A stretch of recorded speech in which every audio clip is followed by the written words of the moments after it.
Testing 1, 2.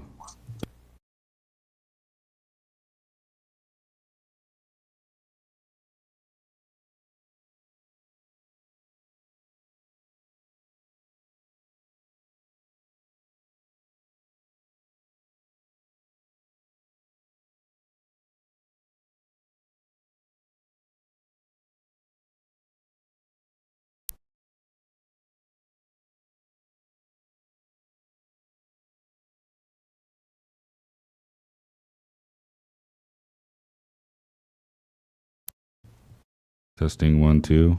Test, test.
I extend my apologies for starting late today. Hopefully I didn't inconvenience anyone too much with our late start. So, welcome to Coeur d'Alene School District 271 board meeting of February 25th, 2021. I would like to introduce our participants for this evening. Starting at what would typically be my far right with Trustee Morrisroe. He is not present this evening. He wanted to just share that he would like to be present. He ended up having surgery yesterday. He was so comfortable with me sharing that today, and so he is recovering from that. But then I also have Lynn Town, our board clerk, Lisa May, trustee. To my farthest left is Dr. Cook, superintendent, Tambra Pickford, trustee, and Rebecca Smith, vice chair. Comments may be submitted to the board using trustees@cdaschools.org or through the clerk at any time. Issues may be recorded and referred to the proper staff member for follow-up.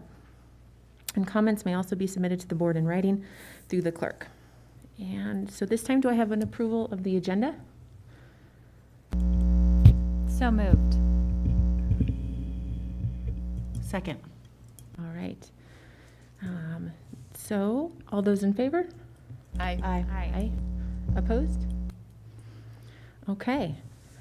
Well, we can start this afternoon with what we coined as board governance. And that involves the review of a handbook proposal that started out quite some time ago with Chair Morrisroe at that time, wanting to try to have a handbook for the board that would help guide some decision-making. And so we've had it circulating for a little while, and there's been some revision and review and comments. So I thought maybe I would just open that up for trustees, if you would like, to indicate that it's something you see further change needed, if it's something that we want to just try to implement going forward. Tell me your thoughts. I definitely think it's something we need to implement going forward. It's great to have for incoming board members and just to have this. I mean, we didn't have something like this at the start, so I just think it's important to have going forward, and it looked great.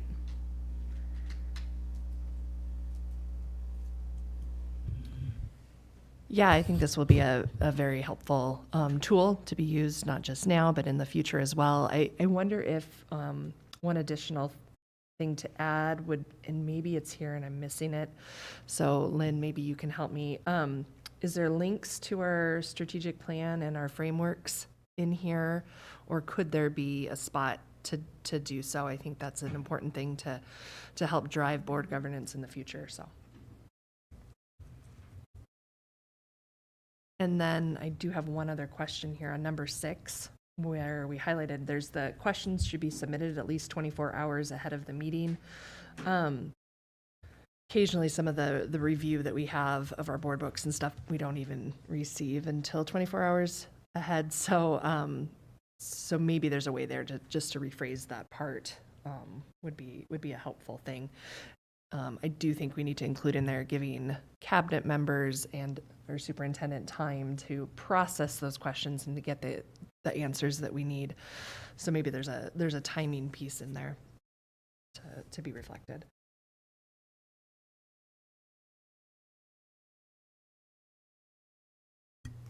Yeah, and I'd like to start by thanking Lynn for taking this on. We have been talking about this for quite some time, and it's exciting to finally see it.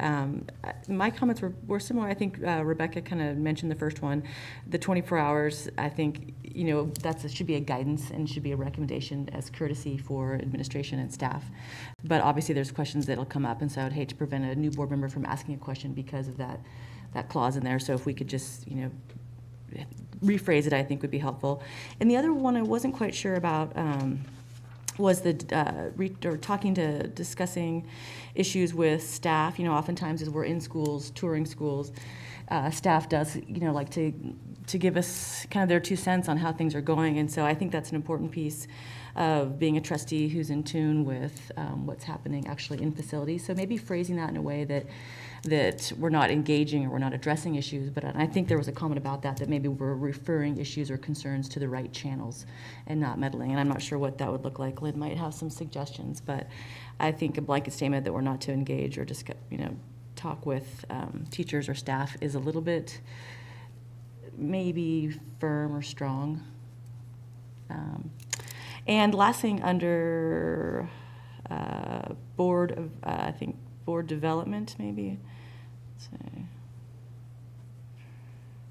Where is it?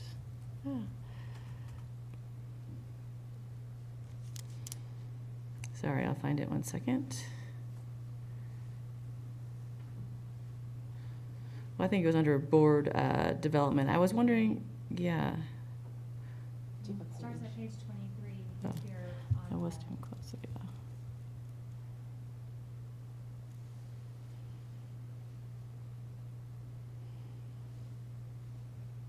Yeah. Perfect, there it is.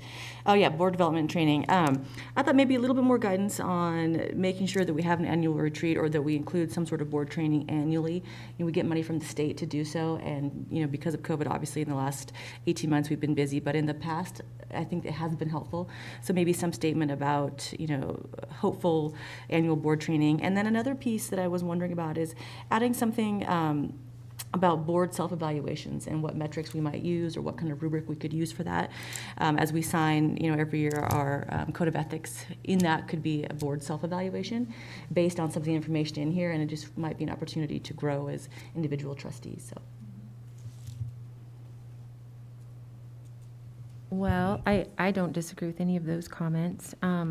There was one comment at the very end that I had made and highlighted, and if you go to the very last page,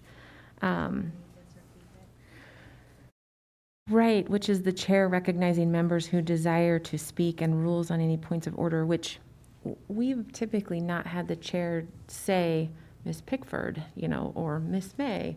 It's usually been allowing you guys to freely comment or speak. And so that was my comment, was, do we want it to be something that's solely controlled by the chair? Or is it something that we kind of like what we've been doing? I took that more as a Robert's Rules of Order guidance, maybe, Lynn, and maybe that's where it came from, is that the chair recognizes, I guess, after you've introduced the topic, and maybe it was a guidance, but I agree with you. I don't think it needs to be that formal, but... And maybe, I guess, recognizing could be as opening it up to individual trustees to speak on the topic, so. Okay, well, I guess we can leave it. If you guys are comfortable with how we've been doing things, that would be, I'm fine with that. So Lynn, from here, do we create it as an action item, like on a consent agenda? Is that what would need to happen, or can we just, I know it's information only tonight, so I don't know if it needs to have the formality of a vote, or we just agree to do it?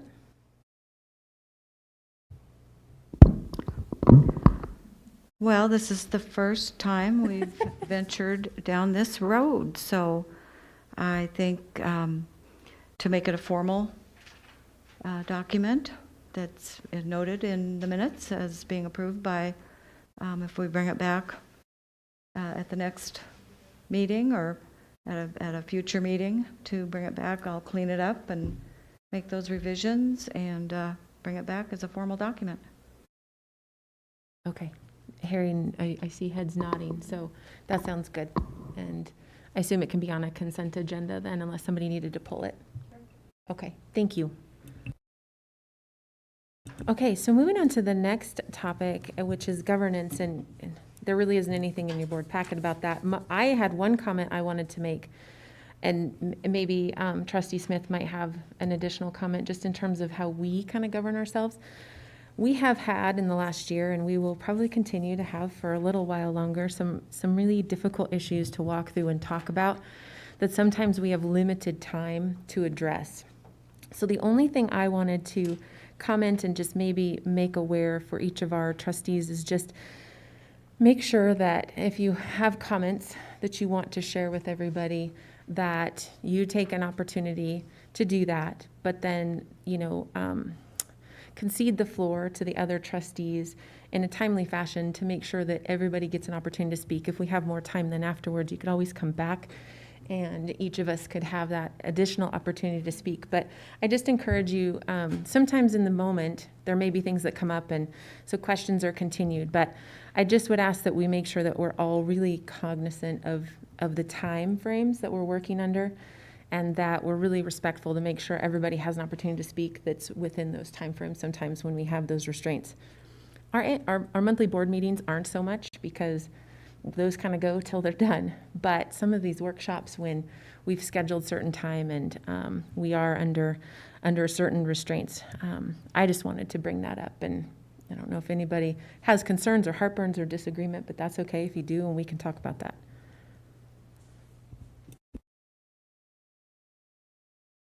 Well, hearing, oh, go ahead. Yeah, I think on that issue, I think it helps too when Dr. Cook comes with a recommendation for the board and we've had time to read in the packet and be prepared. I think oftentimes questions maybe arise if the board is not fully understanding maybe what's being recommended. And so I think as we have progressed through the years, I think we are definitely getting better at that. And I appreciate the work that your team has done to give us nice, clear, concise recommendations during difficult times where much is changing on a weekly basis. So I'm sure that's part of the issue, and Nicole has fielded so many questions from us. So I think as we move forward, hopefully next year will not be as complex. Yeah. Okay. Well, then moving on to our first action item would be full-day kindergarten, and I'm going to guess Dr. Cook will introduce that. Thank you, Chair Brumley. As you know, this has been an issue that we've talked about quite a bit. We do have full-day kindergarten in some of our schools, and we do have kind of this opting in full-day kindergarten for some folks that can, if you will, purchase participation into it and some scholarships in some of our schools. And one of the things that we've talked about was just simply what would it take for us to move to a complete full-day kindergarten kind of model. And so we've got a pretty complete workshop built out, and we're going to have several folks kind of talking with you and presenting what that possibility would look like and all of the different logistic. First of all, there would be obviously more students in school. There would be more classrooms involved. Full-day kindergarten would require some logistical adjustments, and it would have a financial impact. And so one of the things that we wanted to make sure of is that as we talked about this conversation, that you guys had a complete understanding of what we believe to be the major factors in that consideration before that decision was up for before it was made. And so I'm going to, I think, turn it over to Dr. Kate Orozco to start the conversation, but we've got several folks who are going to be presenting to you. I think Andy West is going to present a little bit on the social emotional piece of it, and I think Katie Ebner is also going to present somewhat on the fiscal impact, and Dr. Orozco and the rest of us will all be glad to answer questions after this presentation. Good afternoon, trustees. It is still afternoon, right? Can you hit present in the booth?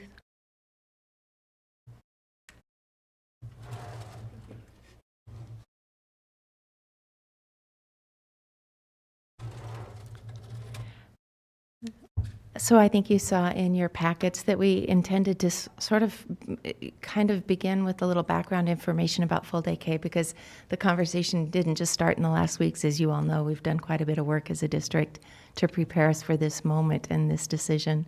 So we'd like to talk about that for a minute and then sort of describe some of the impact of the consideration itself in a variety of ways. And as Dr. Cook mentioned, I'll call upon some very smart people to help us do that. Some of you may recall this slide. We used this a couple years ago and even I think last year to talk about tuition-based full-day kindergarten, but the conversation in this community about full-day kindergarten began at least back in 2010 when the community considered the possibility of a tuition-based program. And I think the board, because of equity reasons, decided that might not be the best idea at the time, but resurrected that notion in 2014 and 15 when it decided to place full-day kindergarten in the 4 title schools in the South Borough, Bryan, Fernan, and Winton. And that was primarily because we had title, we could supplement that with title dollars as well as the levy. And the hope was that we would see gains so that our students would be fully ready for first grade if they were able to be in a full-day program. And as you all know, that was approved. And then 4 years later, we and this came as community, community request. What would it be like to pilot a full-day K tuition-based classroom? And so we did that in Meadows and at Sorensen. And the reason for specifically those 2 schools is because we had so much community interest in that and support for those 2 pilot classrooms. At the end of that year, we asked the administrators and those two pilot teachers to talk about that experience. And as you probably recall, there was a tremendous positive reflection about how they believed that made a difference for kids, and it just kind of reflected what we had learned already from Bora, Bryan, Fernand, and Winton. So in 2019, a year later, the Early Childhood Committee requested that the board consider expanding that full-day tuition-based program into a number of other schools so that every school in the district would have at least one full-day K classroom. And as Dr. Cook mentioned, those full-day pilot programs, classrooms, tuition-based classrooms in the other schools had reserved seats, scholarship seats, not just for maybe families who needed that scholarship, but also for families whose children really needed full-day kindergarten and maybe didn't make the lottery. And and we allowed teachers to make that decision, as we should have, which children might need to be placed in a full-day kinder to get that full experience and advantage. And now here we are, September 20, March 21, and we've seen that progression from that expansion, and we're here to ask you to consider full-day kindergarten in all of our schools, free, right? Some of the background information that led us to this place is the curriculum audit finding, and I think we included that in the packet, right? Yeah, it's a pretty powerful statement that although we intended to create equity by offering full-day kindergarten to students in those title schools, full title schools in the southern elementary schools, there was quite a difference between the intent of that and the impact, because the impact, of course, was that there were children from disadvantaged families. It was sort of like if you lived in the north and you happened to come from a family who was struggling, it was kind of like too bad, right? So that's an important part, an important foundation for why we're asking our board to consider full-day kindergarten in all of our schools, free, access to every child. Our school administrators in our elementary schools met, I think, a week and a half ago, and we discussed this. And these were some of the topics that came up for them about what they noticed in full-day kindergarten classrooms and what they thought expansion would mean for our students and our families. To a school and to an administrator, all of them believed that academic, social, and emotional preparation for first grade was an obvious advantage to full-day kindergarten. They believed that in a full-day environment, instructional best practices could emerge because teachers didn't feel like they needed to rush, right? The next thing that they mentioned was the fact that this initiative really does align with our equity framework, making sure that all children have access to something, to a learning experience that will prepare them for elementary is an important dimension of our belief in equity and powerful learning for all children. It would not be correct if we didn't mention that they didn't have some concerns about going to full-day K. And one concern is the K-3 literacy funds that would be required to make this initiative happen. Some of our schools who don't have title funds use K-3 literacy funds for their own reading specialist programs, and that's a significant concern for those schools. Another concern is just they're wondering about budgets and resources and how those will be affected. So Katie Ebner will speak to that in a few minutes. And they honestly thought, we have some concern already about children who we believe are coming from families who are kind of fudging with where they live. And our office staff in our schools are very much concerned about whether or not we really are enrolling in our schools only children who live in our district. And they felt like this elevated that concern for them. I think everybody wants to educate all of our kinders, but they really want to educate all of our kinders So, as you know, the expansion would be to add free full-day kindergarten at Atlas, Dalton, Meadows, Ramsey, and Skyway. Those are the places where we had one tuition-based classroom. So to expand that, if there's a chance that the e-school transitions to a magnet school, which I'm sure will occupy some of your time on Monday as you discuss that, if that were to happen, of course, we would expect that those children would also get a free full-day K experience. Our team has met and gathered information to talk about the academic, social, and emotional improvements that we think we'll see with full-day K, along with improvements for social emotional families, the financial impact, and then just some considerations about the extracurricular resources, space, and materials that we'll need. This information shouldn't be too new to us because I think we used some of this information when we talked about expanding the program before, right? That we know that when students have an all-day experience in kindergarten, that we see tremendous impact in their academic achievement, verbal achievement, and math achievement, not to mention all those social and emotional, all of that development that prepares them for first grade that Andy will discuss with us. There is absolute proof nationally that full-day K is an improvement. What we have found in our district, Mike worked to sort of compare full-day K with half-day experiences for students and what their achievement was. That was a little more difficult. There was moderate change and moderate growth and improvement, but what we recognized was that there were so many variables at stake, and we can go into that a little bit more. But truly, to do a study like that well, we would have needed more time, less pandemic, several different variables to give us better information about that.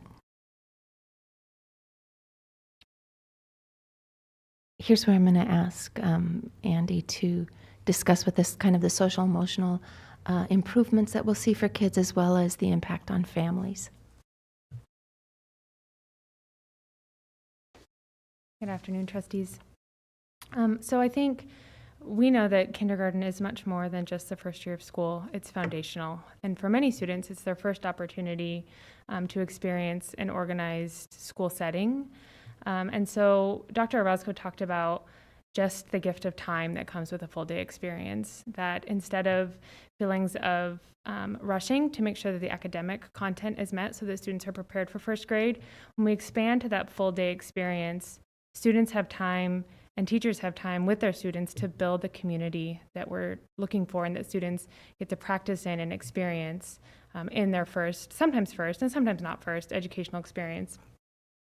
It allows students time to practice the relationship skills that they will need to dig in and learn important concepts. It allows them time to learn about self-awareness, self-management, all of those important social emotional competencies that we want our kids to learn so that they can get to that portrait of a graduate. It also increases time for students to practice routine. It's a big year as a 5-year-old to show up to a big school and learn about all of the routines. And so instead of just doing that in the morning, you also get to do that at lunch and in the afternoon. So lots of practice to prepare for first grade. And then increasing stamina as well, because again, that is a long day. And so students have the opportunity to increase their stamina over the year so that they're ready for those richer learning experiences or more challenging learning experiences. We've talked about this a little bit already, but our kids enter with a varying degree of pre-K educational experience. So the full day schedule not only allows for differentiation in academics, but also in those social emotional learning skills for each student. And then their experiences, their learning experiences are consistent with their upper grade peers. And a lot of times they're siblings, which is a great experience for the family. So in addition to what we would see for improvements for students in their classroom, we're also going to see improvements for our families. Many of our families rely on our Kinder Plus program, which has filled a phenomenal gap for students that only attend half day and then need childcare for the rest of the day. But it does require transitions, sometimes 2 bus rides a day. And if children are not attending Kinder Plus, but they require childcare elsewhere, both of those things would require financial input from their families. So having a full day program does alleviate that burden for many of our families and allows children to be on a consistent full day schedule. If they have siblings in the older grades, again, they have consistency and predictability for the family. There are some tricky days in our schedule where half-day kids don't go, but full-day kids do, and that can be a scheduling challenge for families to find childcare for that one day. And it's just nice, I think, for families to have their students on the same schedule if at all possible. And then this little added benefit is full-day kindergarten teachers only have the one section. That's, in the 20, let's say average 23 kids, 23 families to get to know and build that strong relationship with. When we double that, when teachers have two sections, that's 46 families. So you can develop a relationship, absolutely, and our teachers work very hard. But when you have that, you can really start to get a strong relationship between the teacher and the family, teacher and the student, and then that sets up that ongoing relationship for the rest of their time in elementary school. I think I'm handing off to Katie Ebner now to talk about finances. Thank you, trustees. I'm going to walk through the model I built in order to estimate the financial impact for implementing full-day kindergarten in our remaining schools. There is a lot going on with this model, but I wanted to show you all that we put a lot of thought into coming up with these estimations. There are a number of variables that are anyone's best guess, but we can look at trends, we can look at other districts that have implemented full day K and come up with a pretty decent model to show what our potential costs would be for implementing full day K. So the first column here are students at March 2020, and we decided to take students at March 2020 because taking our enrollment right now isn't a real representation of what we would expect students coming in. These are students that may or may not have an experience with our district yet, so COVID and that sort of thing may not have an impact on them coming to us for their education. So if you take our March 2020 enrollment, you also have to take into consideration that there may be a number of students coming to our district that otherwise would have gone to a private kindergarten because it was a full day experience. And the reason we know that is probably happening is we have this jump in enrollment going from kindergarten to second grade, if you're tracking the same cohort. And we found that by tracking that data for a number of years, on average, we would gain the equivalent of 130 students. And that is comparable to the percentage gain that Lakeland had when they went from half day to full day. They had a pretty significant jump going from that half day program to the full day just in 1 year. So we do want to make sure that we're taking that into consideration when we build a model. Where the students land matters because that's just how our sections will be built. We know they don't always come in a neat little packet of 23 in this case for kindergarten. So we took a look at our schools that are not currently full day K. And I threw Nexa in there even though they are full day now, but I just wanted to make sure that we capture schools that would be publicly known as suddenly full day K. So if you track the change going from kindergarten to second grade in all of these schools, and then you kind of prorate the number of students that we would gain in these schools. And then we've also got e-school, or I put TBD because we're not quite sure, what e-school will look like next year. But we did want to account for the fact that there may be some students there. So we put a 60 as the enrollment, close to what the enrollment is right now, as kind of a placeholder. So you get your total additional students at the bottom. 130 was kind of every model that we ran. We kept on kind of coming in that ballpark. So that would give our total projected enrollment of 946. Okay, I'm going to throw even more numbers at you. So when you take those enrollment counts and you take a formula dividing by 23, which is our class size target, and then of course rounding because you can't have a half a teacher for a full day program, you come up with those sections. And it's not perfect because just by totals of students, for example, Skyway would have ended up with just over 25 students per section. But when you add one more section, then you end up with really low class sizes. So we address those situations in later later on this formula. So you get the total number of teachers needed, and then you have to look at how many teachers we already have. So currently funded from the general fund, we have that column, and you'll see that more are funded at the schools we don't do at full day K out of the general fund. And then on the next column, we have FTEs funded by K-3 literacy. And that was, many of these were formerly Title I.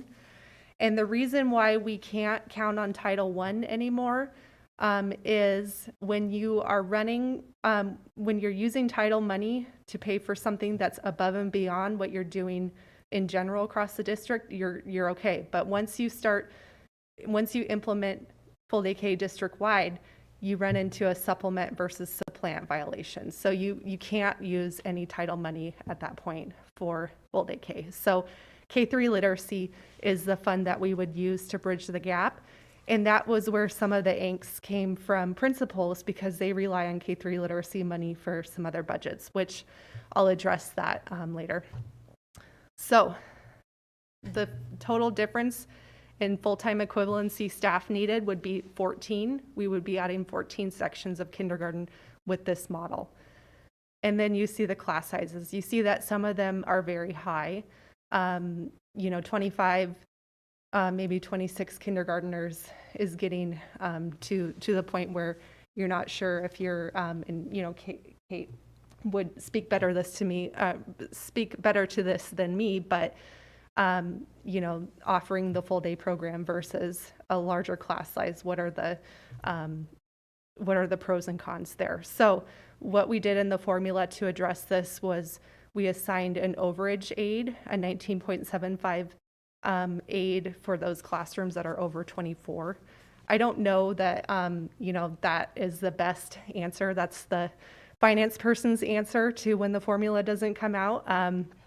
But there might be some back and forth on solutions as far as, split grades and that sort of thing. So that wasn't the right term, but yeah. Katie, is it multi-age? Is it possible to ask you a question about one of the columns up there before we move beyond the slide? Yeah. The column about additional students projected, and I understand the percentage, how you derive that number, but like looking at Sorensen, am I interpreting it correctly when it says only 3 additional students would be enrolled in all-day kindergarten? Compared to the March enrollment, and then when we're saying we're gaining 130 students, the impact is softened quite a bit by opening room at the East School. So that's softening the impact. And that would be a question of,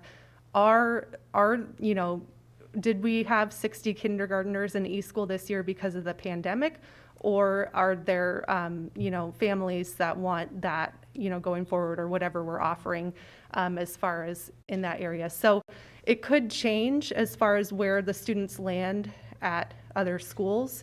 But in the end, when I started playing with those numbers, the financial impact wasn't huge. So I didn't spend too much time kind of modeling out if those 60 students actually went to the schools listed here. Okay, because it just does seem a little bit low, like even at Skyway that they would only have, is that 8? I think I'm reading that correctly. Because they'll add at least, 2 sections, and Kate can probably speak to that, of all day K. So is that just the average then of the total number of students? Because it seems like there we would have at least 20 new kindergartners. So, yeah, I think Sorensen is a good example of how this formula is working, because Sorensen tends to get kindergartners and then keep them through 2nd grade. You don't have a big influx of students. Mm-hmm. So we're trying to allocate students in the way that it's naturally happening in that gain by 2nd grade. Does that help? I get that, but I think like Sorensen's example, they'll definitely have 2 full all-day kindergarten classes most likely. Right. So that number's just taking an average of all of the schools together and not truly reflecting what their enrollment would be. Can I, Katie? Yeah. So part of what you're seeing, if you look at the total projected, is you would have that 50 students at Sorensen, right? Like that's your 50 that you would see, and instead of the 47, you would be getting those 2 full sections of 25 apiece. And I think, and there's one thing Katie's done here that I think is really important is there is some distribution that is going to be slightly off, because remember the boundaries changed as well. And so there's going to be some of these kids may not show up at each of these schools, but I think generally the model fits very well when it comes to being able to pay write the check for the total bill. I think this is an excellent version of that. And I would promise you that if we did implement this and in 2 years we look to see if the school totals were exactly right, they're going to be off. But I think generally we're going to be really close to the number, because how they distribute would be the variable piece. Yeah, thanks for explaining that. That helps kind of give the general picture. Now seeing the total projected column, yeah, it makes more sense. Okay, any other questions on this slide? All right, so, and I already went through the 14 additional sections and then the 15 number of classrooms over 24. Those numbers will feed into the formula later on, so. Okay, the first, of course, we need a teacher for these students. So if you take the base salary, we didn't take our typical, average teacher pay, because when you're, hiring 14 teachers, you're probably going to get a number of brand new teachers, and then you may get a number from another district coming in on the salary schedule. So 48,000 is kind of, when you're hiring that many teachers, is reasonable as far as the average salary. Then you've got our fringes, health benefits to a total of $68,000.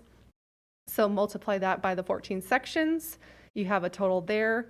Then you get into classroom materials. So this is the set of curricular resources, just under 10,000, some furniture, equipment, and so we've got a cost per section of just under 12,000. So cost for 14 sections, the bill adds up quickly.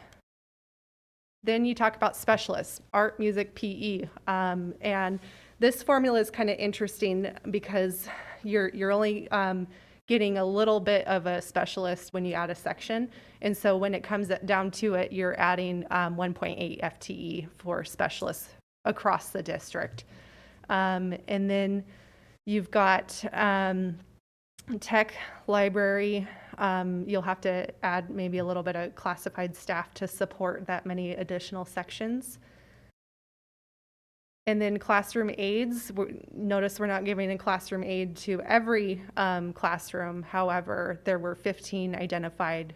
Who knows what that number will be, but we did want to capture that cost in the formula because it is significantly cheaper to get some help in those classrooms when you've got that class size going up rather than adding a whole new section and driving that class size down to a number that's not really financially reasonable.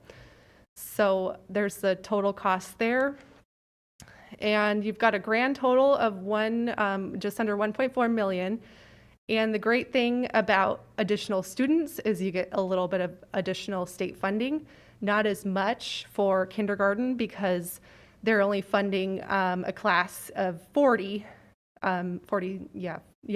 kindergartners. Whereas, we have the smaller class sizes. They're funding the half-day program versus the full-day program. So you get 3 additional units when you have 130 more students, which generates about $100,000 per unit. So that net with the cost would be just over $1 million. And we ran this same model for a number of changes in enrollment. So if we had 0 change in enrollment from those March numbers, and the reason why I didn't want to even go so far as to take our current enrollment is because we have to think about, maybe we won't gain all of our students back going into kindergarten next year, but we're implementing this hopefully forever. So we have to look at a reasonable, and so March is probably our baseline. And then as you add 50 students, it sort of fluctuates because when you get that next unit of funding, the costs will go down as long as they fell into place where you didn't have to add a section. So it's just kind of interesting to see, but you're kind of in that ballpark of about $1 million to 1.3 million for the cost. Any questions on that? I think, and kind of I didn't have a slide on this, but how would we pay for this if the board wanted to move forward? And in this time of budget uncertainty and with the levy coming up, there's a couple of considerations there. First of all, finding another $1 million of ongoing funding might be difficult for this year, but if the state's looking at restoring some of the cuts and that sort of, and go beyond restoring the cuts and start funding more in future years, it would probably look a little bit better. But we do have our federal stimulus money. If you recall from the presentation at the last regular board meeting, we looked at that federal stimulus money coming in, and then after the governor is cutting, making those changes, we would have about 3 million, just under 3 million left. And so I would, typically we don't like to take one-time money to pay for something ongoing. However, in a year where there's a lot of promise from the state that things will be restored and they'll get back on track with our funding, I think it would be reasonable to use $1 million of that federal funding to implement going into next year. However, I see that with a caveat of we have this huge uncertainty of our levy and whether or not, our community is going to support it. So if it were not to pass, I would not be supportive of implementing, because we would need that federal money to soften all of the cuts that would need to take place. So any questions on that? I don't have a question. I just appreciate that comment, Katie, because I know that at least it's in the back of my mind of, is this recommendation ongoing in light of what might happen with the levy? So it sounds like this is a recommendation that, provided the levy passes, that you would like us to approve. Right. I'm comfortable with moving forward, allocating federal stimulus money to temporarily fund this with looking for an ongoing funding source, with the exception that if the levy doesn't pass, then we would not be able to stay balanced, or we would need that federal money to soften cuts. Katie, I had a question. It always causes me a little bit of heartburn approving new programs that don't have permanent funding source, kind of as you mentioned, and using one-time federal funds.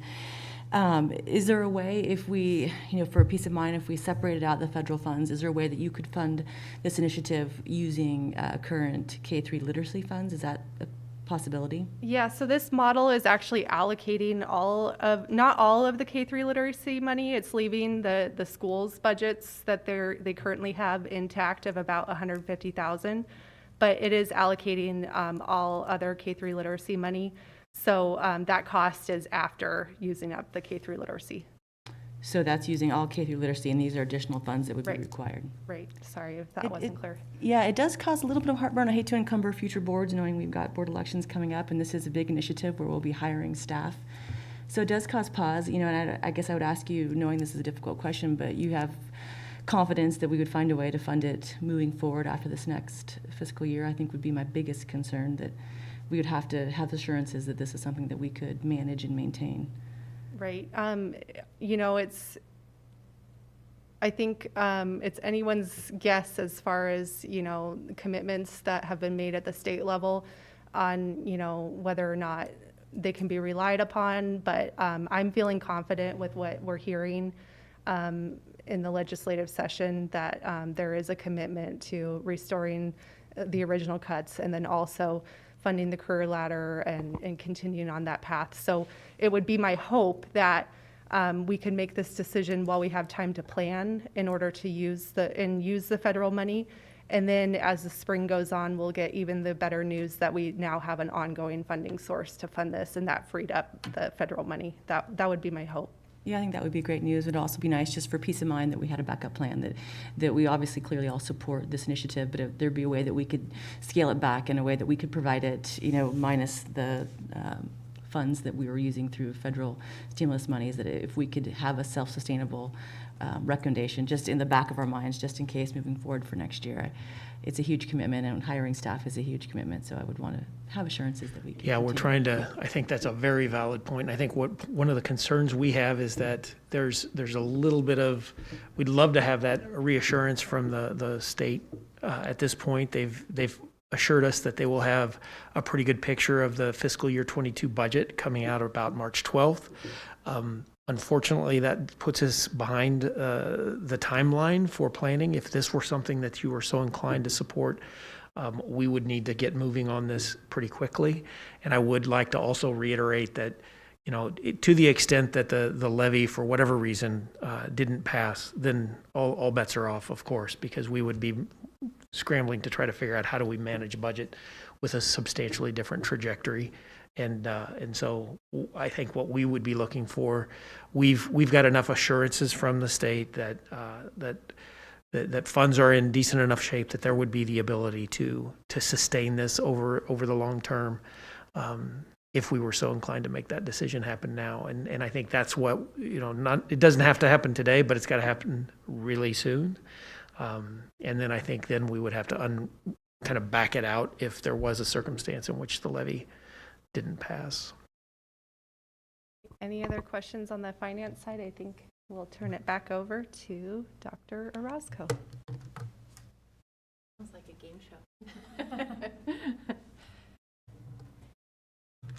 Katie mentioned that some of the other general costs besides staffing that would need to be included, and that's just spelled out a little more clearly here. I think sometimes we forget just all the curricular resources necessary for little teeny people. But those costs are there. Katie Groutman collected those for us. And of course, there's those recurring costs that we commit ourselves to, the handwriting without tears, ready classroom, consumables, those kinds of things. We asked Jeff to help us think through, Jeff Voller, just kind of what would things look like. In some schools, the significance of the additional necessary space is much more prominent than in other schools. So we recognize that it's quite possible in some of our schools that adding additional sections of kindergarten could mean returning to portables, could mean possibly not having all the specialist room that we currently have, and we're not certain about that, but we don't want to overlook it either, right? That space becomes a premium when we start adding sections of kids in the schools. So we created that list, and we know that for each kinder classroom we need things like chairs and easels and carpet and all that good stuff, right? I think Katie mentioned multi-age a little bit, and I think so she offered us a financial way to think about what do we do if classrooms get close to the target or reach over the target, and any kinder teacher would probably tell you that it would be helpful to have another adult in that classroom, and aides are certainly one way. We do have some classrooms, and I can't tell you where right now, but we have some classrooms right now that are dipping into the multi-age setting. I think Skyway might be one of them.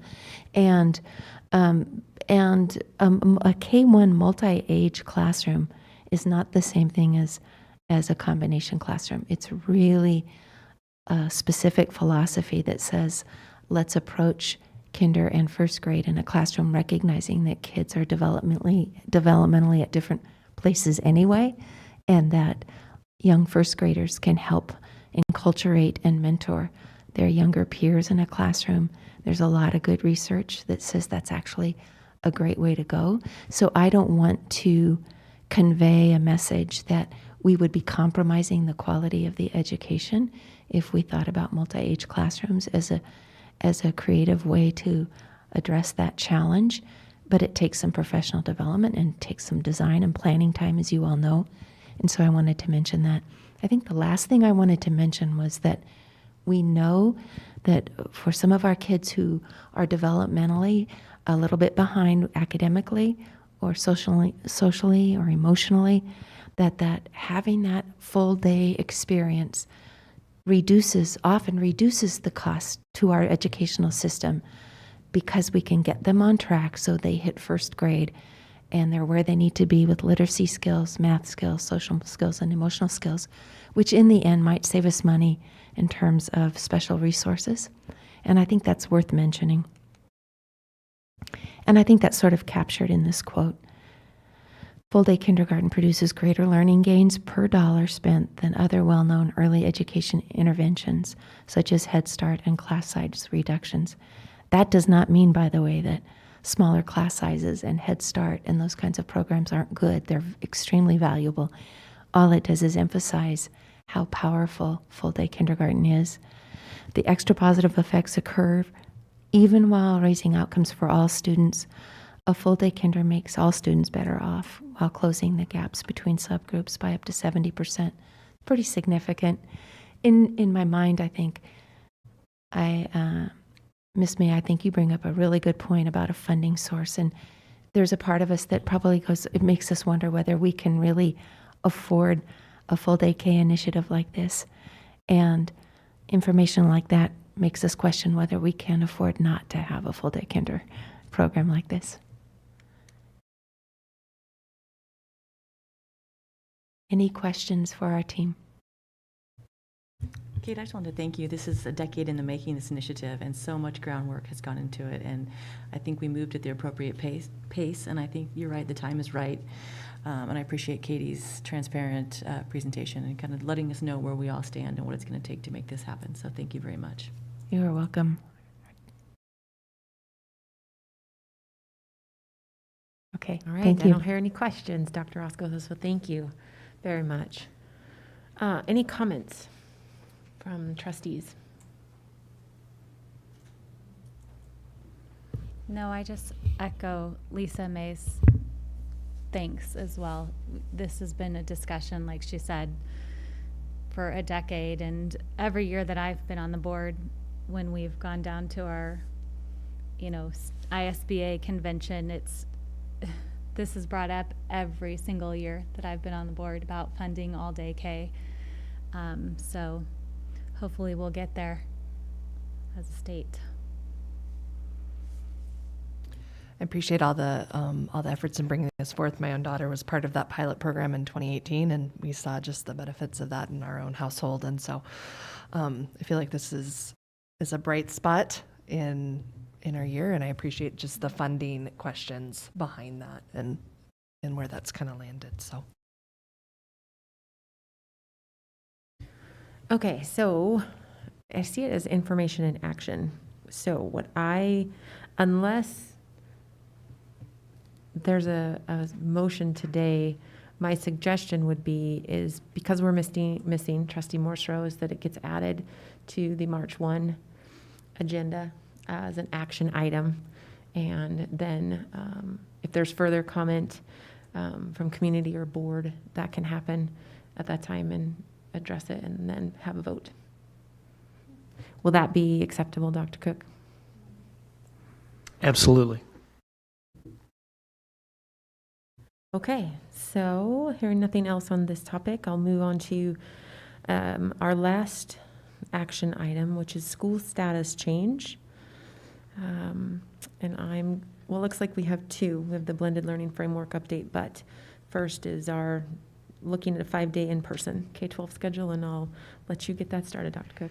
Thank you, Chair Brumley. Actually, these two items and considerations are interlinked, and to some extent, a very large component of the work that we've been talking about here recently. As you well know, there's been some reduction in the transmission of the COVID virus, and I think there's a lot of energy and questions about what's next for our district. And 7-8 months ago, when we wrote a plan for how we were going to navigate the pandemic, these are the days that we were hoping we would be into at some point, and that was what we think might be a downslope on the pandemic. And so what we'd like to present to you is kind of the current status of what we see going on both in the community and the district with regards to transmission of the virus. Some I think some concerns that we have with the system's ability to modify and adjust in a reasonably quick fashion, and a recommendation for how we would suggest that we move back into what we would consider a much more effective model, and that is trying to get every kid back into school every day for 5 days a week. And so we've got a suggested way to that, and we have a recommendation on how we'd like to see that, as you've seen in your packet, and we'd like to walk you through those kind of conversations and decisions. So I've got several folks to present with you today on that as well. I'd like to led off today with our lead nurse, Nicole Piekarski. We're not going to leave Nicole to the end like we always do. Thank you, Chair Brumley and members of the board. I also noticed that advantage for me today. Thank you. In the community, we have seen a significant decrease when compared to the month of December, or at least early December. So what we've shared here is a picture. I think it looks like they're going to go to the slide. Would be great in the booth. Over. Okay, so if we could hit present, thank you. And then it's just a little bit larger for you there. So you can see the graph over time, with the goal here just to see kind of where we've been and where we are right now.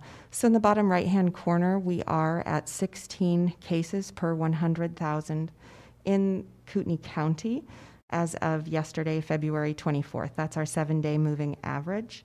This is significantly improved since December, where we did hit our peak. We had a little bit of a plateau for about a week in there, which possibly that was the impact of the Super Bowl, if there was an impact that we might see there. And we had a slight bump up from that one day. Panhandle posted 100 cases, a few over 100 cases. And so I think that's the little bump up that we see there. And then we've returned right back to 16, which is very similar to the first week in October and the last weeks in September. So we'll go to the next slide to look at positivity rate, which is also drastically improved for us. We are down to 8.7%. We haven't seen these types of numbers again since like the first week of October and the month of September. So that positivity rate is February 7th through the 13th. And then our current hospital status as of this morning was 20 inpatients and only 5 requiring critical care. This number's been holding steady for about 2 weeks in the mid to low 20s. And the hospital usage is down from where it has been in the last few weeks. So overall, our community picture is much improved. And now I think we have a slide of our incidence rates for students. So within our school community, we see that overall, we're kind of following the same trends. The community line is the purple line. And so we don't have a point yet for this week that we are currently in that is ended or will end on February 28th. So we see this week for the first time, I mean, today is Thursday afternoon pushing on evening, and we've only had 2 cases in the district this week. So that is amazing. And we've still got a couple of days left, so that number could go up. But last week we had a total of 9 cases in the district, and the week before that we had a total of 16 cases in the district. So we are seeing a downtrend, and we are pleased with that information.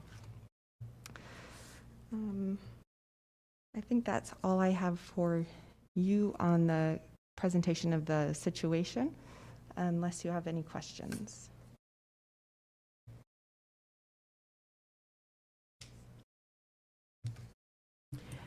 Great data. Thank you.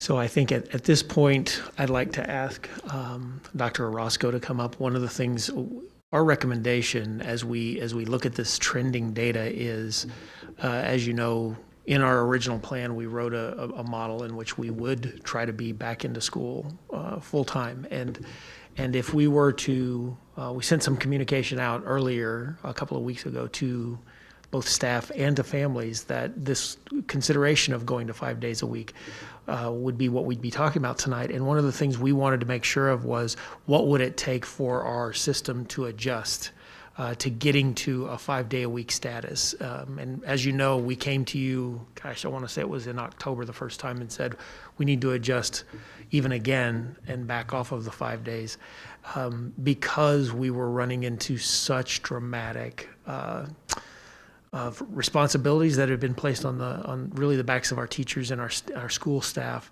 to make sure that all the mitigation strategies and the protocols that we were implementing had a time in which they could be implemented. And then secondly, to do the work of teaching and learning was going to require some additional time away from the schools. And that compromise we asked for then, which you were supportive of, was to provide Wednesday as a remote day.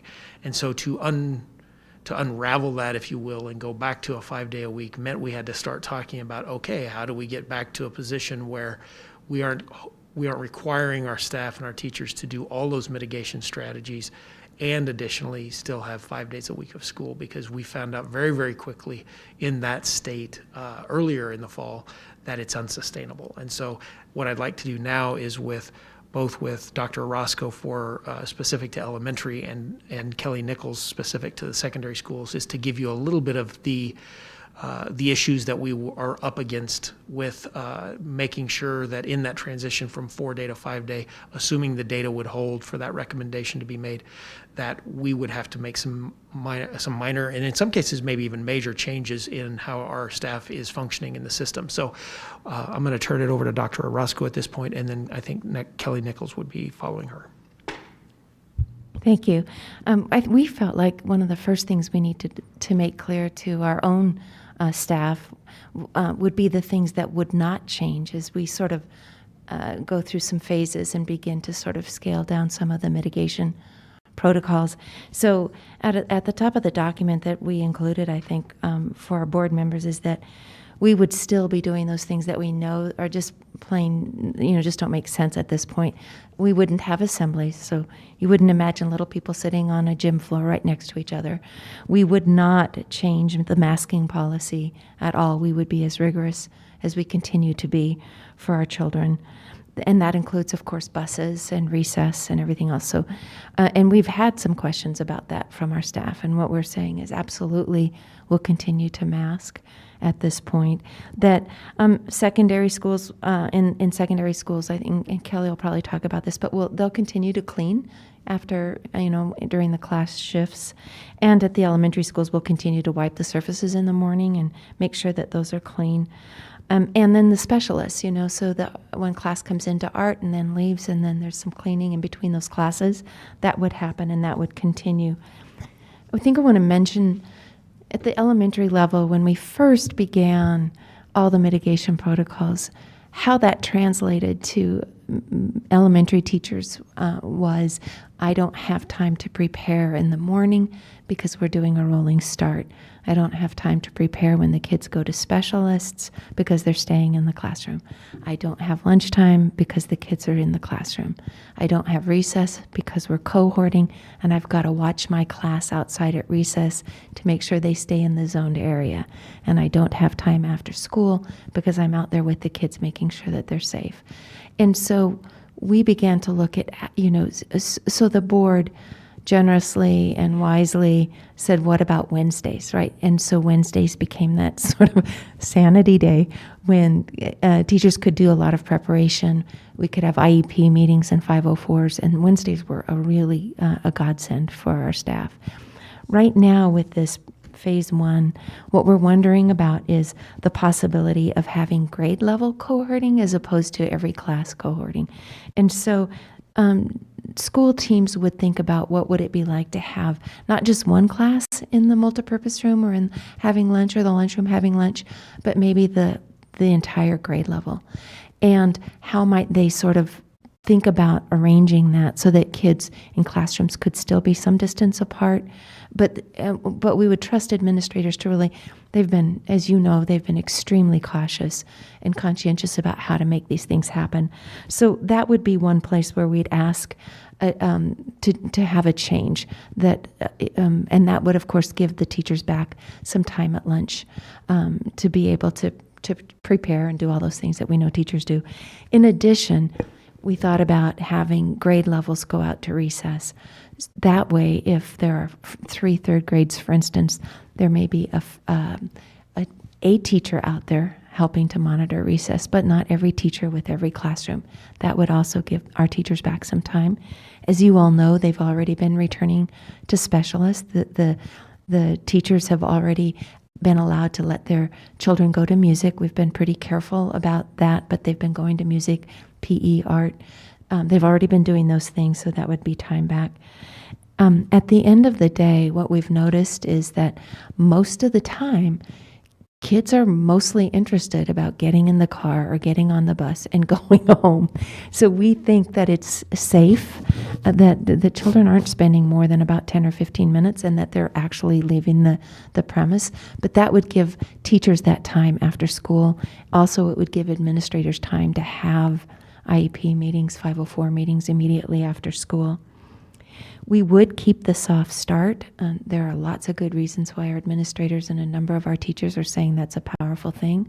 We would keep that because we know sometimes at whatever time we tell kids to be there, we know we see families being dropped off early, and it would be extremely difficult to manage that and make sure that kids before school aren't there with a lot of time on their hands with no masks. And that would, in other words, supervision would still be a difficult challenge there. I think the other, and at the last bullet that I think was a powerful one is allowing masked volunteers back into schools. That's huge.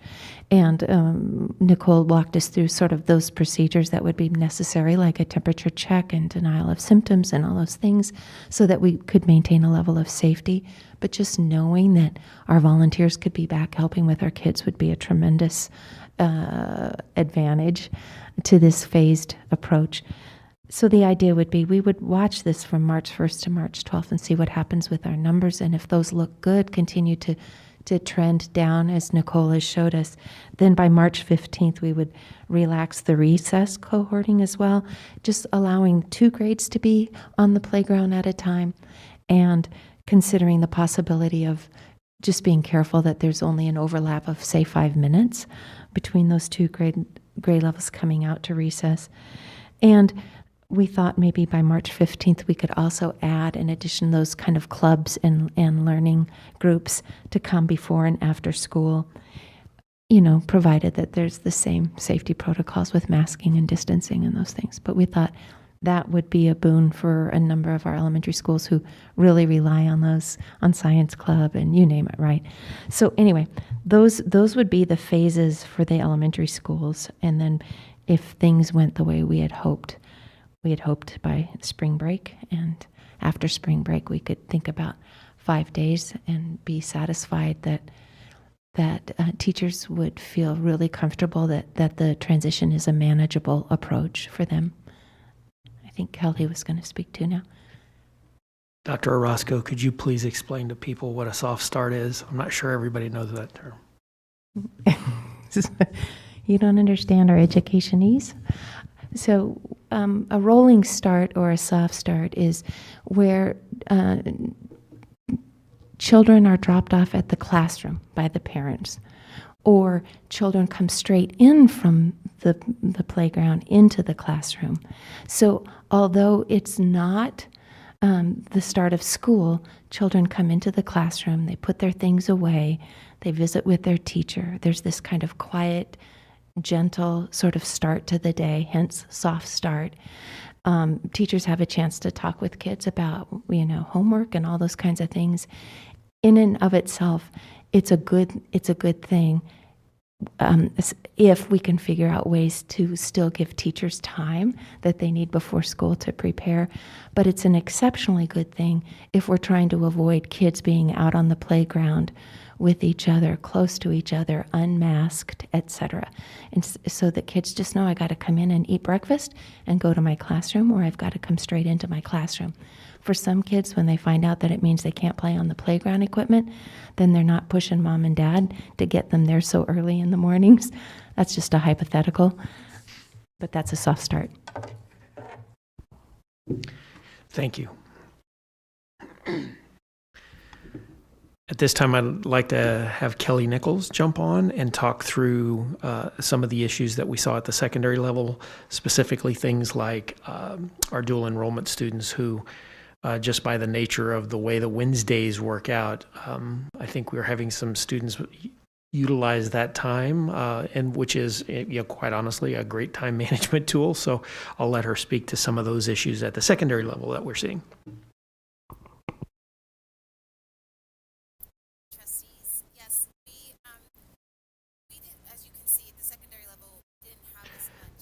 Kelly, can you hold on a second? We can barely hear you. Let us see if we can get that resolved real quick. Just hold on.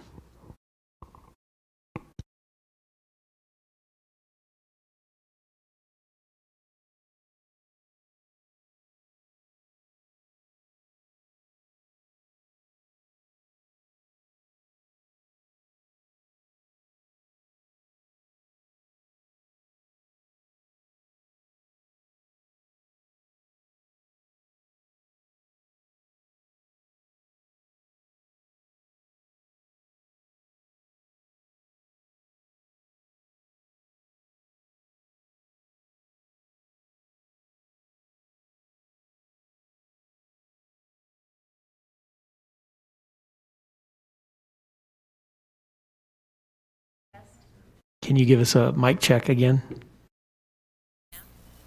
Not yet. Keep talking.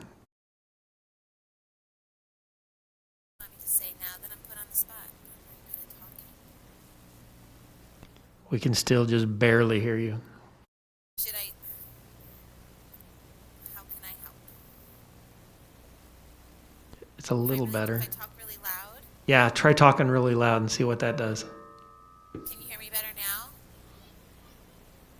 Is that better? Yeah, let's try it. Okay. I'm sorry. Usually being loud is not my problem. Okay, so I wanted to share that as you can see at the secondary level, the teacher lift is not as significant, but we do have some key things we want to make sure are in place for our students and an opportunity to transition. One of those Dr. Cook spoke to regarding our dual enrollment students, and so we want to make sure that we have an opportunity to get their schedules coordinated and that they don't compromise their college coursework or their high school coursework, and that they can continue on successfully in obtaining all of their credits and grades that they want. Another thing that we want to make sure happens at the secondary level is the continuation of cleaning. So, just that making sure that our sanitation procedures are still in place. And then all we have to make sure is sorry, my children are screaming in the background. So you guys can't hear that. The other thing is to open up our buildings a little bit more for masked volunteers, guest speakers. So again, ensuring that the safety protocols are in place, ensuring mask wearing, but we want to make sure that we have access to resources like storage, and also making sure that our students might not need as much storage. I think we'll talk a little bit more about that in terms of the blended learning pathway and opportunity for Chromebooks, so our students don't have to carry as many things with them towards their classes.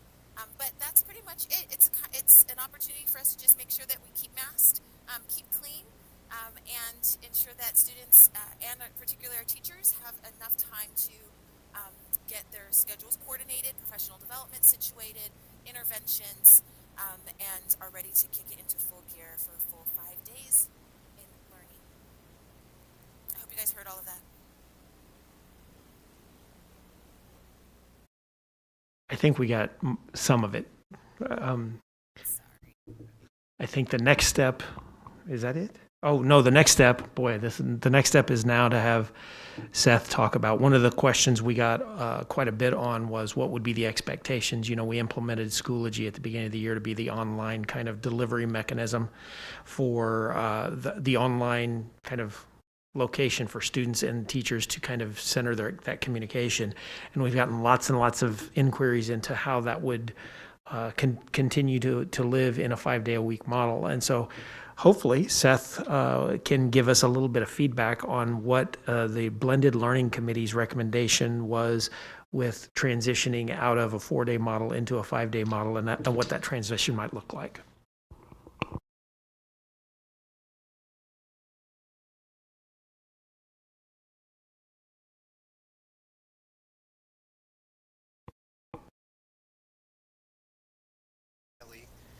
We're having a few technical issues here tonight.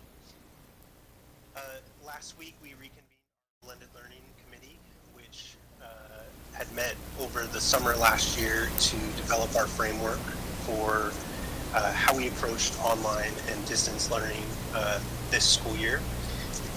One of the things that we did was create the Blended Learning Framework, and I'm going to go ahead and share that with you here.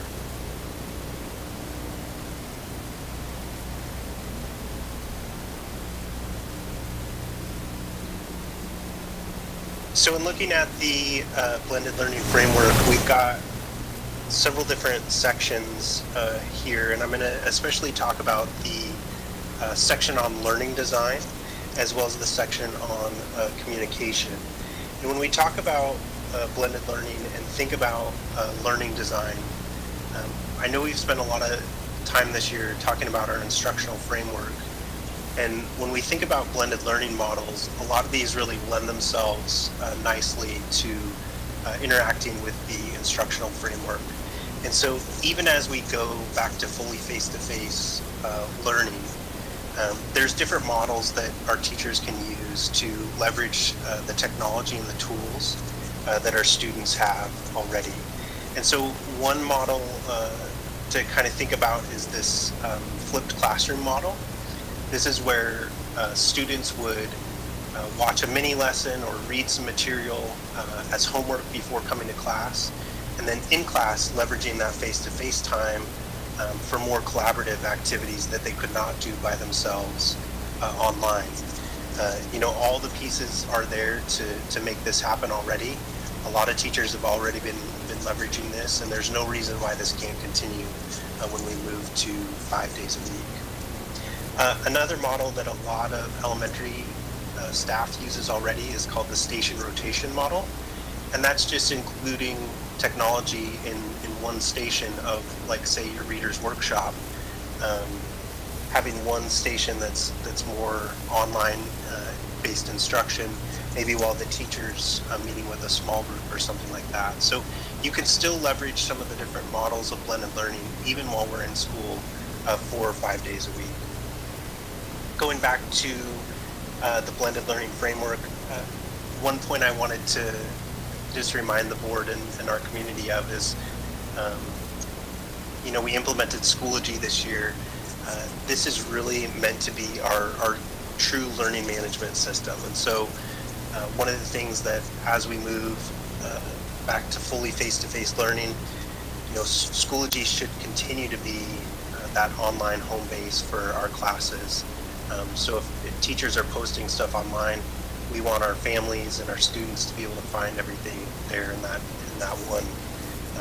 one spot. And just because we're going back to fully face-to-face, that doesn't mean that Schoology just goes away. I know I heard a rumor that some students were saying that it'll get shut off as soon as we go back to school 5 days a week. Unfortunately for them, we're with Schoology not only this year, but for the next 2 school years as well. And then our Blended Learning Committee talked about, you know, just continuing to have some routines built in so that in the case of students or staff having to quarantine, that kind of rhythm is still there. And so at the elementary level, we're recommending that our staff continue to post at least once a week. And then at the secondary level, that they continue with at least one weekly assignment in each class. And so this could be a simple check-in, it could be homework, could be a mini lesson, like I mentioned with the flipped learning model. And then lastly, for quarantine students, we would want Schoology to be the spot where anything that they need to get access to is posted in Schoology. So that's kind of the summary of the updates to the blended learning framework. We also just talked about feedback for the years to come, and I think you'll see that this blended learning framework is going to be a living document that we continue to update. And so with that, I will stand for any questions.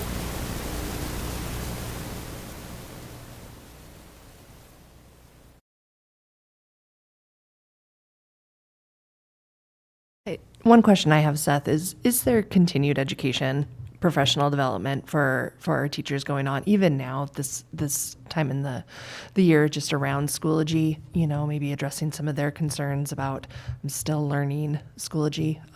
Could you tell us a little bit about that?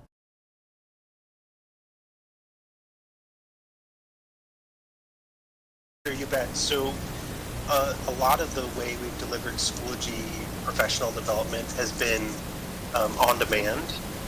And so we have a course for all of our staff in Schoology that they can sign up for. There's 4 or 5 different courses contained within that that have some video instruction and then some templates and some other documents.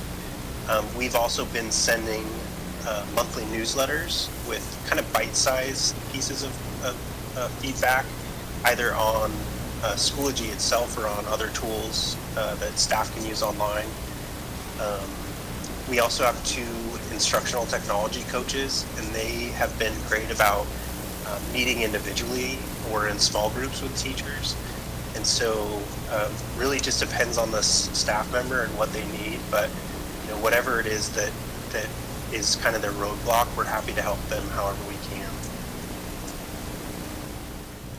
Seth, I just wanted to say thank you for providing this information. I know some of the feedback, we got lots of comments from parents over the last week, and one of them was we've had so many changes in our district this year that it's difficult to keep up. And it seemed to me after reading your memo that Schoology will provide consistency for families and for parents and students as where they need to go to access work or missed work. And so I was happy to see that we're not changing anything up in that way, and that there's consistency in how students and parents can access help or reach teachers. So thank you for providing that.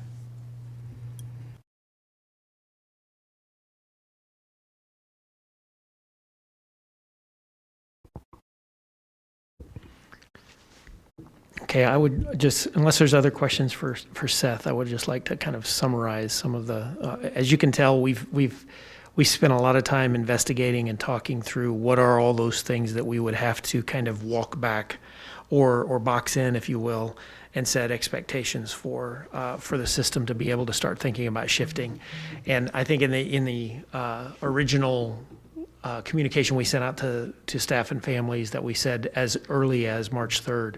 And as we've dug into this and as we've gotten feedback, we recognize and believe that it would be inappropriate at this time to switch to a 5-day-a-week model that quickly, because we do feel like we've got to do some transitioning and we've got to kind of, if you will, ramp down some of those strategies and those mitigations. And so after lots and lots of consideration, the conversations about how do we get dialed in on Schoology, how do we make sure that the cleaning that we need to keep maintained stays maintained, how do we also figure out what we're going to do with things like student lockers and whether or not those are going to be accessible, and if so, how would they at the secondary level, and all of the different requests and asks that we're currently making of our elementary teachers. At this time, we feel like as if the data warrants it and the data continues on the path that it's currently on, and this decrease in both incidence and transmission rates and percent positivity in the community, and likewise this continued kind of knock on wood, kind of very low rate of incidence in our schools, that we would recommend that transitioning to 5-day-a-week school as an extension forward, and we would hope to do this with the idea of it being permanent from here on. After that decision was made, I suppose we would have to always hold out the idea that if a particular school had some concerns, that we would always have the ability to make some targeted action at that school. But we would recommend that this generally across the district take place for the day that we return back from spring break, which would be April 5th. And we use the March timeline to make sure that all those strategies are in place and are dialed in and are ready to go, so that when we do return from spring break, that we would be in a good position to manage that. Dr. Cook, I just had one question, and I don't know if this would be for Kelly or for you. If Kelly can hear, okay. But the one piece that I didn't see that cleared up in the memo was the concerns from teachers that we received about, and it was mostly pertinent to high school, keeping students up that are on quarantine. And I know our quarantine numbers are dramatically decreasing, so hopefully that won't be as much of an issue. But we did hear quite a bit that Schoology has been difficult for them maintaining it, and Wednesdays have been a good day to contact parents, to meet one-on-one with students, to make up tests. And so what would be response to staff that's saying Wednesdays have been very helpful for us, primarily at a secondary level, and I know elementary level, but how can we provide them the planning time that they need? And I know it's different between Lake City and CHS, that they need to fulfill their obligation for Schoology. Yeah, of course, that is actually really the right question when it comes to quarantining. And I would tell you that the intention of this, the benefit of the 4 day a week is that it gives that time for everybody to focus on. And I think what we're looking at now, if you just look at the current active quarantines in our district, right now between both Coeur d'Alene High School and Lake City High School, there are a total of 5 students out of the entire population quarantined right now. And I think what we would say at this level, if we continue to drop, we're saying that those are one-off situations that we work with those individual students rather than pull everybody out of that 5th day a week from participating in that 5th day of week of school. And I think that this is incumbent upon the data staying on the trend that it's on, and that's one of the reasons that we want to give this a little bit of runway. We do believe that we're in a position to be able to hold the line on those 5 days or on the 5th day if this data set continues. And if it does continue, I think that it wouldn't surprise me if sometime thereafter we're talking about, if you recall, when we originally wrote our original model, that green was lack of requirement for masks, and masks were optional. And I think that depending on the way the data is trending, I think that's a possibility that we could be talking about before the end of the school year. And so if that were to reverse and quarantinings were to start becoming a significant issue again, I think one of the things we could do is to start looking at specific buildings to make sure that we're not putting undue burden. There does become an equity issue when there's a tremendous amount of kids that are quarantined, but right now those numbers just aren't warranting that. Yeah, I think that's really great news. Thank you for sharing that. The last question I had was about the NIC dual enrollment, and Katie kind of touched on a little bit. Kate did, or Kelly did, excuse me. But I was just curious: is it something that can be resolved for these students? And is there more information that we need, or students aren't going to be missing out on dual enrollment credits? There's a solution, a path forward. So no, that's also very, very thoughtful. We reached out to NIC and said, okay, what do you think is happening here? Because we know that things weren't scheduled to be this way, and I think it's just a kind of a rule of entropy. That the fact that the students had time available on Wednesdays wound up being a focal point for those dual enrollment classes. And that's actually one of the really important reasons we wanted to spend a little bit of time giving that opportunity to transition away from that, so that those students weren't hit blankly with, now what am I going to do with my work schedule? What am I going to do about my extracurricular activities?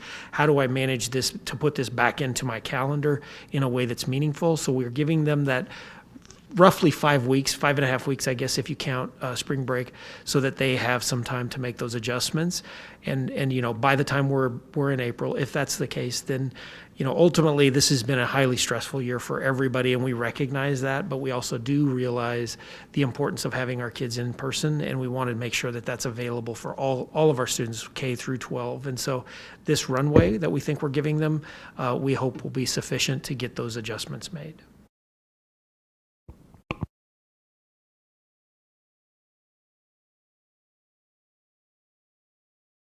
Well, I wanted to share with the board some figures. I think you guys have seen some of this coming through. I know we've been emailed about it, but we did have the Unmask Coeur d'Alene School District 271 petition, and that has 340 signatures on it. We had the change.org petition to keep Wednesdays as remote, and that had 1,150 signatures on it. And the board clerk indicates we received more than 100 emails regarding the school schedule. I would have said it was more like 200 or 300 emails, but we received a lot of emails. And so I know I personally read every one of them. I can't speak for my fellow board members, but knowing what I know about them, I have no doubt that they reviewed all of them as well. And I heard from many students. We heard from many students. I would just want to outline, I know some are talking about concerns for safety.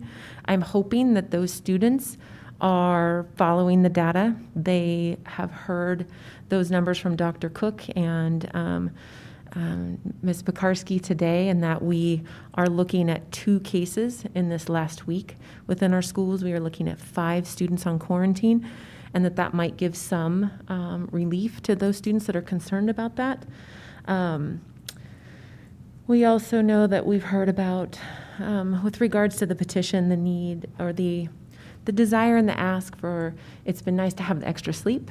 It's been nice to have the extra time for homework. And again, all of those comments have been received. They have been considered. And I would just want to reiterate for our student body that we are a district of students going to school 5 days a week. That's our framework. That's what we've always had. And so it has been a unique year without question. And there's been a lot to weather. I just encourage those students to be thinking that we want to get back to normal sooner rather than later.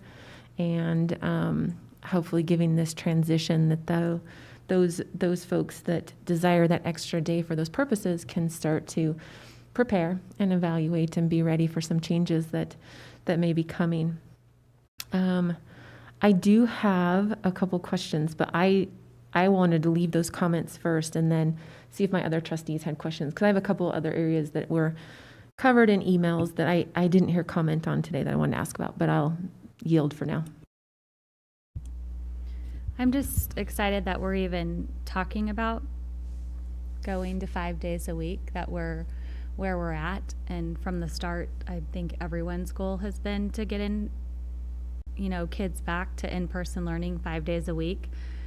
I'm reminded that we're unique in our state, as this week I've had many friends and family members whose kids just had their first day of in-person learning. So that was pretty awesome to see. I'm like, I think this is my favorite.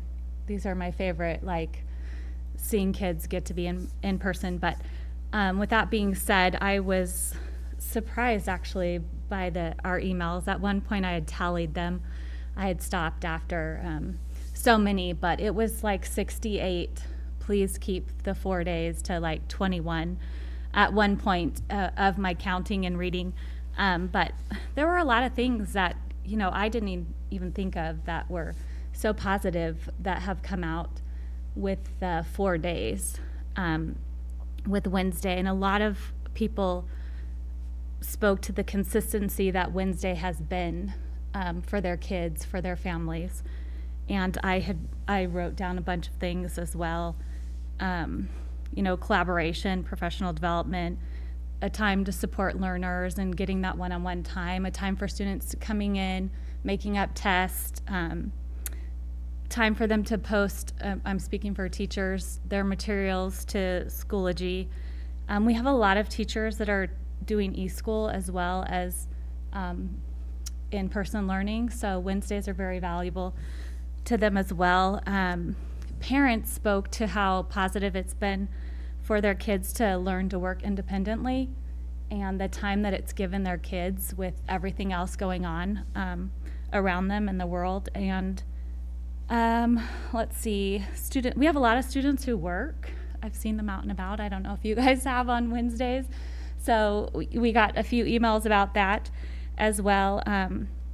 But it's just exciting to have this conversation, and I was surprised to see how valuable Wednesdays have been and the consistency it's brought. And I'm grateful for these phases because I just think of the elementary kids, you know, they haven't had lunch in the lunchroom. Like, that's pretty exciting, you know, for first graders, kindergarten.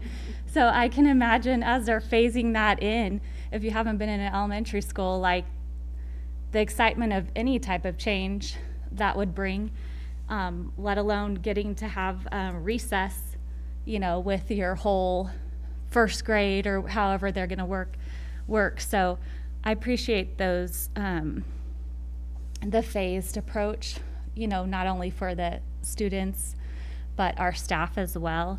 I just hope that, you know, obviously we're going to take some time, and if it's not working out between that March 1st and March 12th, that we can reevaluate and, you know, continue to talk about what's best for that. But it is all very much exciting to even think about that and to see our numbers. I can't even believe that we've, 2 this week or 5 total at our 2 at our high school, or all in the whole district. Yeah, that's pretty amazing. So I just thank you all for your efforts and for bringing this recommendation and realizing that, you know, once again, this is going to be a change, and this entire year has been full of changes. And that's what I've heard loud and clear from emails is like, can we just, you know, settle and keep it? But I appreciate having that in the back of your mind and knowing that it has been difficult, and that you would like, you know, to transition as long as everything is looking good and our numbers still reflect that that's what's best. So those are my comments. Thanks. So many emails. So much. I thought we were maybe beyond so many emails for one topic, but I guess we're still in it. The one email though that has resonated in my head continually, and we haven't really talked about it, but I want to read part of it, came in. It was in reference just to the vaccinations, because I don't know that we'd be having this conversation even if our teachers and our staff weren't able to receive a vaccination, if, you know, allowing them to feel comfortable in going forth into the next kind of steps. And this email just said, please remember that in Idaho, the reason educators were moved to the front of the line for vaccinations right behind medical providers was to help reopen public schools as soon as possible, because having kids in school is that important. And I appreciate that reminder and the work that was done to get our teachers and our staff vaccinated if they so chose. So I'm really thankful for that work, and I really want to just recognize that. So.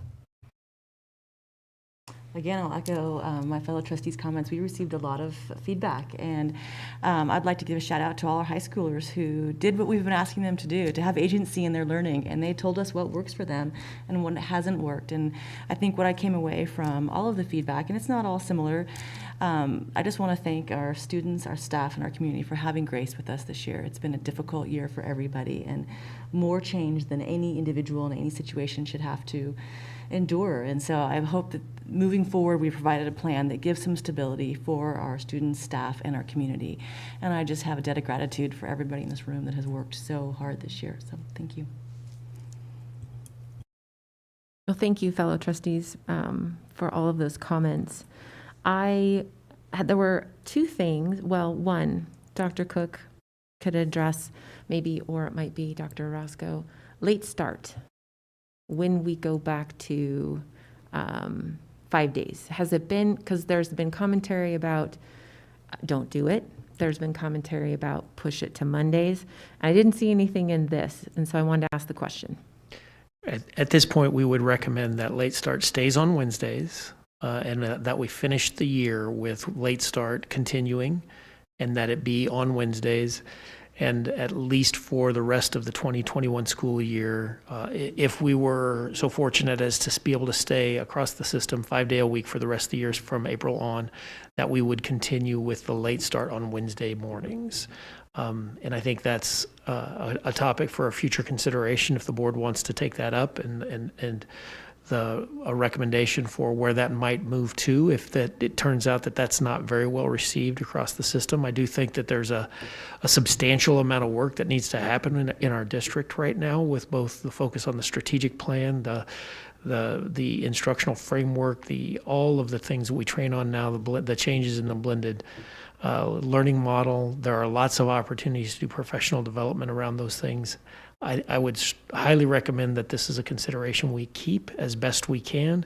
If perhaps the best time isn't Wednesday morning, that's a future conversation. But at this point, we would recommend that continues. Okay, I also, I think, Dr. Roscoe, maybe you can answer this one, but you talked about the soft start, and I can see in the transition phase document that we got, it says March 1 through 12 would keep the soft start, but I don't see any commentary about the soft start in the 15th to the 26th. And so I kind of wondered what the thought process was on that, and is then the soft start eliminated if we go to full-time 5 days a week on April 5th? My hunch is that if we were to poll the elementary administrators at least, that past that date, it would be important to allow schools to make that decision at the site, because in fact, there are a number of schools who've been using Soft Start way before the pandemic. And it's because the teachers are liking the way that the whole day starts when children can come in. I mean, they have some pretty strict parameters around that. And so the Soft Start for the pandemic may not be the Soft Start that they were using prior to the pandemic. But it seems like it would make a lot of sense to turn to the schools and say, use your morning routine that you've been using, and make that determination at the school level, so that we're not saying there you don't have to worry about soft starts, and some schools are saying, wait a minute, that really worked for us, right? Okay, so I'm hearing then in all likelihood it would be a kind of go back to what you were doing before, be it a soft start Correct. or not. And in fact, there have been there's been more than one school that said that wasn't something we were interested in before. We've done it. We actually kind of like it, and we think we might want to keep it. And so it would be let that be a decision at the school level. That would be my recommendation, at least. Thank you. My last question, and Dr. Cook, you only addressed it briefly, but we know that masking is a very, very hot topic. And interwoven within many of these emails was commentary on the masking. I can clearly see the recommendation at this time is to keep our masking policies in place. I'm curious what, if any, thought there has been in terms of Panhandle Health and what they may make in terms of a decision or a change in light of our numbers and what could happen, and if that's been considered at all. And maybe even, I don't know if Nicole wants to weigh in on that as well, but I know our community is very interested in what our look on that is. And right now it's not on the agenda, it's not an action item, but I'd like to just have some commentary on it. Yeah, thank you for that. I think the first thing I would tell you is that the documents in front of you that we built the kind of guidelines around and the recommendations on were based on the CDC guidelines for reopening of schools that were released, I think, in the last 5 or 6 days. And those decisions were made using that as a filter. And one of the things that was clearly articulated on the CDC's parameters was the importance of masks and social distancing to the extent that it is possible. And so as we considered this, it's very clear that we're going to try to continue the masking as best we can, but also recognizing that there's going to come a point if this asymptotes down to a very low rate of transmission, that there's going to have to be a time when we say masking doesn't have to be a requirement. And I think that's part of the discussion that we're looking at is what does that look like and where do those numbers get to? And there's some guidance coming out from CDC along with some guidance that we made in our original presentation early on. If you recall, we built our own metrics and then the board adopted the Panhandle's metrics. And so one of the things that we did as we were working through this kind of conversation around this transition to 5 days was to talk through this with the authorities at Panhandle Health District. And they would tell us right now, they told us today that we would still be, they call it light orange right now, but they do recognize that we're on a significant downward trend. And they are currently under a mask mandate that I think extends to April 27th, I think, currently.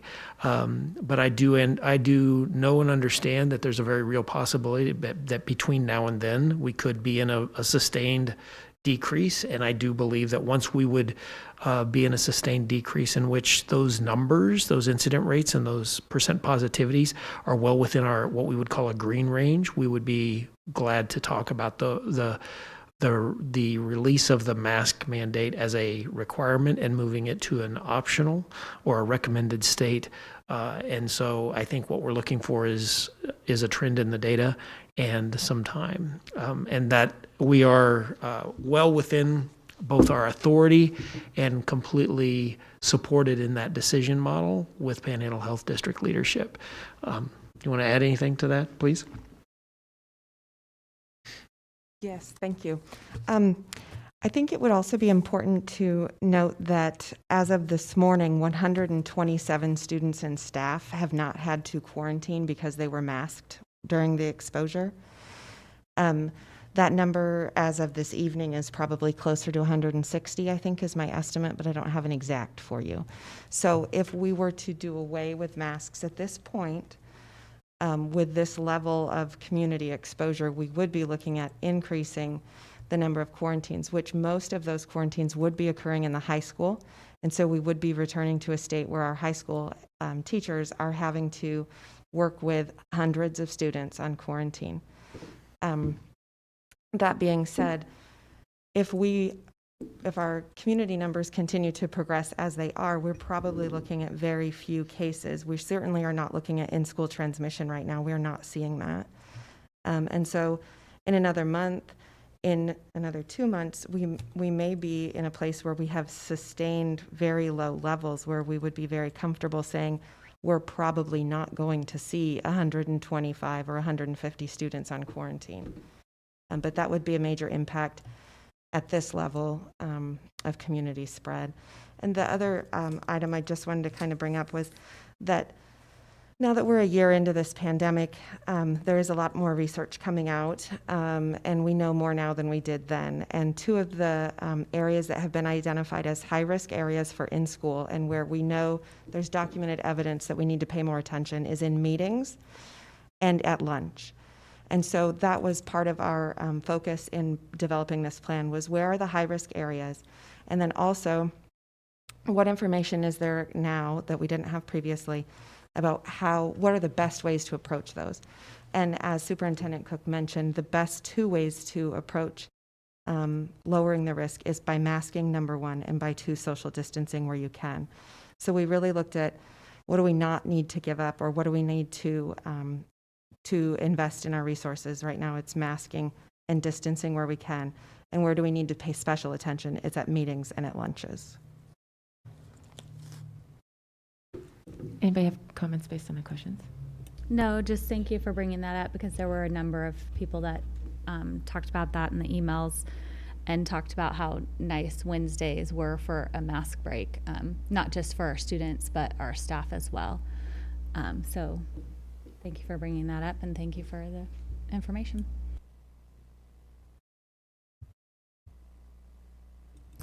Well, we do have a recommendation. We do have this as an action item. So do I have a motion? I don't think there was one actually prepared in the packet that, did I miss one, Lynn?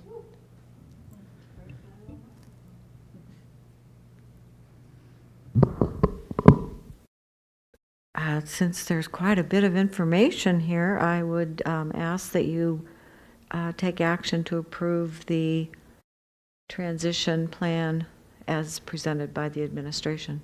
Does that cover it, Dr. Cook? Yes, it does. Thank you. We also would need to have a second motion, I'm guessing, on adopting the revised blended learning framework. Okay. Well, do I have the first motion?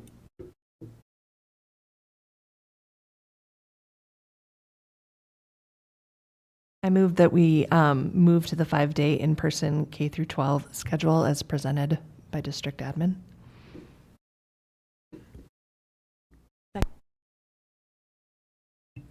Any further discussion? All those in favor? Aye. Aye. Opposed?